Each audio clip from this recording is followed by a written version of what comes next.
সম্মানিত দর্শক, বিশ্বের কোটি প্রবাসী বাংলাদেশীদের জন্য প্রবাসের খবর পত্রিকার নিয়মিত আয়োজন প্রবাসী সংলাপ অনুষ্ঠান থেকে আপনাদেরকে শুভেচ্ছা জানাচ্ছি। আমি আকবর হোসেন বাচ্চু। প্রবাসীদের সুখ দুঃখ সম্ভাবনা নিয়ে কথা বলে আমাদের এই অনুষ্ঠানটি আপনারা দেখার জন্য আমাদের স্কলে যে লিঙ্কগুলো দেওয়া আছে, ফেসবুক, টুইটার, ইউটিউব ও টিকটক সহ বিভিন্ন লিঙ্কে আপনারা আমাদের এই অনুষ্ঠান সরাসরি দেখতে পারবেন। আজকে আমাদের সাথে একজন সম্মানিত অতিথি উপস্থিত আছেন। আমরা শুরুতে একটু অতিথির সাথে পরিচয় হয়ে নিচ্ছি। আমাদের সাথে আছেন জনাব মাহবুর রহমান চৌধুরী বাবু, সভাপতি জালালাবাদ অ্যাসোসিয়েশন কাতার এবং প্রতিষ্ঠাতা সদস্য গ্লোবাল জালালাবাদ। তার পাশাপাশি মধ্যপ্রাচ্যের ব্যবসায়িকদের যে সংগঠনটি রয়েছে, বাংলাদেশি ব্যবসায়িকদের গালফ বাংলাদেশ বিজনেস অ্যাসোসিয়েশন, এটির সাধারণ সম্পাদকের দায়িত্বে আছেন। আমরা জনাব মাহবুব আলম চৌধুরীর কাছে যাচ্ছি। জনাব মাহবুব আলম চৌধুরী, কেমন আছেন আপনি? আপনাদেরকে আমাদের এই অনুষ্ঠানে শুভেচ্ছা স্বাগত জানাচ্ছি। আপনারা যেমনটি জানেন যে মধ্যপ্রাচ্যে প্রায় প্রচুর বাংলাদেশি বসবাস করে এবং মধ্যপ্রাচ্য সহ পৃথিবীতে প্রায় 1.5 কোটির উপরে প্রবাসী বাংলাদেশি আছে। আমরা প্রায় সময় দেখি যে আমাদের বিভিন্ন প্রবাসীরা তারা বিভিন্ন সময় বিভিন্ন দুর্ঘটনায় অথবা বয়সের কারণে বিভিন্ন জায়গায় তারা মৃত্যুবরণ করে তারা কর্মস্থলে। তো একটা সময় দেখা যাচ্ছে যে বিভিন্ন কারণে তাদের মরদেহগুলো দেশে নিতে সমস্যা হচ্ছে। দেখা যাচ্ছে যে অনেকে তাদের স্পন্সরকে খুঁজে পাচ্ছে না, অথবা তাদের লাশের তাদের যে এখানকার লোকাল যে গার্ডিয়ান তাদেরকে তারা খুঁজে পাচ্ছে না। সেই ক্ষেত্রে এই প্রবাসী বাংলাদেশিদেরকে সরকারি খরচে দেশে নেওয়ার এই দাবিটা দীর্ঘদিনের প্রবাসীদের। সেক্ষেত্রে এটি বর্তমানে কি পরিস্থিতিতে আছে এই দাবিটা, যেটি আপনারা দীর্ঘদিন পরে এই দাবিটা করে আসছেন? ধন্যবাদ সঞ্চালক সাহেব আকবর হোসেন বাচ্চু ভাইকে। আমি প্রবাস সংলাপের কলাকৌশলী যত আছেন সবাইকে এবং যারা দেখবেন আমাদের এই অনুষ্ঠান সবাইকে আমার পক্ষ থেকে, জালালাবাদ অ্যাসোসিয়েশনের পক্ষ থেকে অশেষ ধন্যবাদ জানাচ্ছি। আর আপনার যে প্রশ্নটা করেছেন আমাকে, এই প্রশ্নটার জন্য আপনারা নিশ্চয়ই জানেন আমরা এই দাবি নিয়ে অনেক বছর যাবৎ আমরা কাজ করতেছি। আর আমি নিজেই কাতারে বসবাস করতেছি দীর্ঘদিন যাবৎ, 4 দশকের উপরে আমার বসবাস কাতারে। আর এই 4 দশকের মধ্যে আমরা অনেক সংগ্রাম করে যাচ্ছি এই প্রবাসীদের জন্য। আর আপনারা নিশ্চয়ই অবগত আছেন, এই গত 21 জুনে আমাদের সিলেট জেলার কানাইঘাট উপজেলার 5 ভাই মর্মান্তিক সড়ক দুর্ঘটনায় নিহত হন। এইটা সংবাদ সর্বপ্রথম মনে আপনিই করেছিলেন, বা বিভিন্ন সংবাদ মাধ্যমে এইটা চলে আসার কারণে বাংলাদেশ সরকার এই 5টা মরদেহ গ্রহণ করতে সরকারি খরচে বহন করেছে এবং করতে হয়তো বাধ্য হয়েছিল। কিন্তু ওই সময়ই, ওই দিনই 29 তারিখে এই বিমান বাংলাদেশ এয়ারলাইন্সে, আপনারা জানেন কি না জানি না আমি, শুধু 5টা নয়, আমার মনে হয় কাতার লাইফে প্রথম 6টা মরদেহ বহন করেছে এই বিমান বাংলাদেশ এয়ারলাইন্স। এই 6টার মধ্যে যে অন্যটা ছিল সেটা ছিল সিলেটের ফেঞ্চুগঞ্জ এলাকার। উনিও বৈদ্যুতিক শর্ট সার্কিটে মারা গেছিল। ওই লাশটা কিন্তু আমরা কাতার জালালাবাদ অ্যাসোসিয়েশনের পক্ষ থেকে সম্পূর্ণভাবে আমরা এইটা প্রেরণ করতে সক্ষম হয়েছি, আলহামদুলিল্লাহ।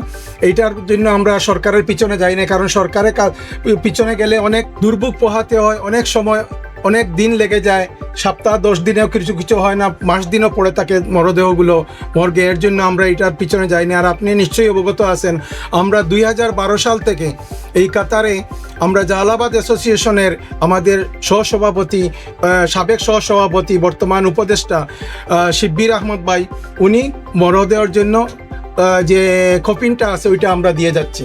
শুধু আমরা আমাদের সিলেটের লোকদেরকে দেই না, এইটা আমরা বাংলাদেশের যে কোনো অঞ্চলের লোক যখন চায় আমরা দিই। এটা শুধু লোকজন চায় এটা না, কোনো সময় এমবেসির থেকেও আমাদেরকে অনুরোধ করা হয়, এমবেসির মাধ্যমে অনুরোধ করলে আমরা ওইটা দিয়ে থাকি। যাক, আমরা এইটা বলতে চাচ্ছি, এই যে আমরা যারা প্রবাসীরা আছি, আমরা প্রবাসীরা শুধু ব্যাংক আমি সরকারের নিকট দাবি করব, সরকার যেন আমাদেরকে ব্যাংক হিসাবে দেখেন, আমাদেরকে মানুষ হিসাবে দেখে। আমরা এই রেমিটেন্স কাতার হোক আর বৃহত্তর থেকে ইন্টারন্যাশনাল যে কোনো দেশ থেকেই হোক, আমরা যে যোগান দিচ্ছি অর্থনীতিতে রেমিটেন্স পাঠিয়ে, এইটা আমাদের প্রবাসীদের জন্য অনেক বড় একটা অবদান আমি মনে করব। সরকারকে আমি অনুরোধ করব আমাদেরকে ব্যাংক হিসাবে না দেখে আমাদেরকে একজন মানুষ হিসাবে যেন ওনারা গণ্য করে এবং আমাদের জন্য আমাদের সুখ দুঃখের যেন অংশীদার ওনারা হয়।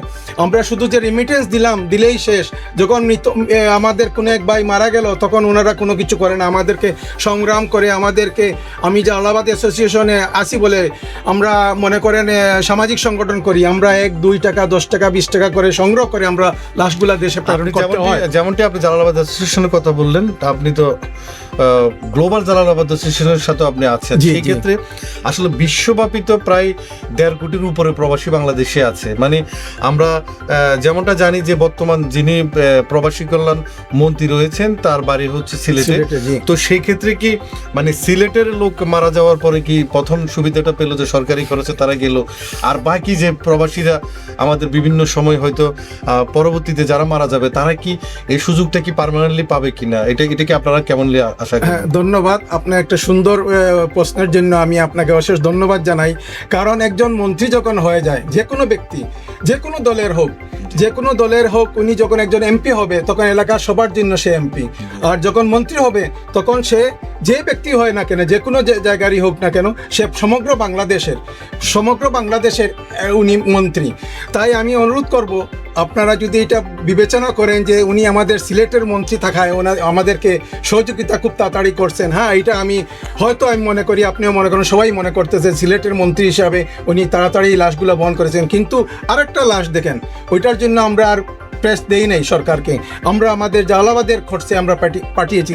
তবে হ্যাঁ, আপনার সাথে আমি দ্বিমত পোষণ করব না, সহমত পোষণ করে আমি এটাই বলবো, যে কোনো এলাকার যে কোনো মন্ত্রী হন না কেন, কোনো এলাকার মন্ত্রী নাই, উনি পুরা দেশের বাংলাদেশের মন্ত্রী।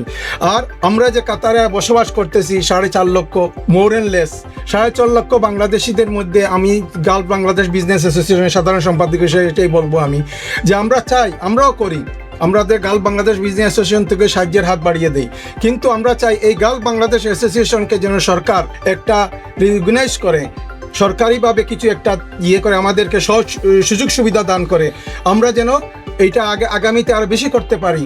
এবং আমার এইটাও দাবি থাকবে যেমন শুধু প্রবাস থেকে যে রেমিটেন্স দিচ্ছি এটা না, আমাদের এই গালফ বাংলাদেশ বিজনেস অ্যাসোসিয়েশন অনেক সদস্য আছে, দেশে গেলে ওনারা ইন্ডাস্ট্রি করতে চাচ্ছে বা আমার জানা মতে কয়েকজন করেছে, কিন্তু এটা যে করতে গেলে দেশে যে দুর্ভোগ পোহাতে হয়, এটার জন্য আমি সরকারের দৃষ্টি আকর্ষণ করতেছি যেন আমরা কেউ যে কোনো দেশের, শুধু আমার কাতার না, যে কোনো দেশ থেকে প্রবাস থেকে একজন যদি আমাদের রেমিটেন্স যোদ্ধা দেশে গিয়ে কোনো ইন্ডাস্ট্রি করতে চায়, ওনাকে যেন সহযোগিতা করে। জনাব বাবুল আলম চৌধুরী, আপনাকে অসংখ্য ধন্যবাদ আমাদের এই প্রবাসী সংলাপ টক শোতে আজকে উপস্থিত থাকার জন্য।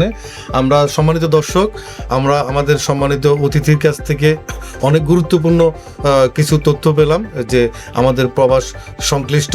আমরা পরবর্তীতে নতুন কোনো অতিথির সাথে আবার আমরা যুক্ত হব। ততক্ষণ পর্যন্ত আপনারা সবাই ভালো থাকুন, সুস্থ থাকুন এবং আমাদের পরবর্তী অনুষ্ঠান দেখার আমন্ত্রণ জানাচ্ছি। ধন্যবাদ।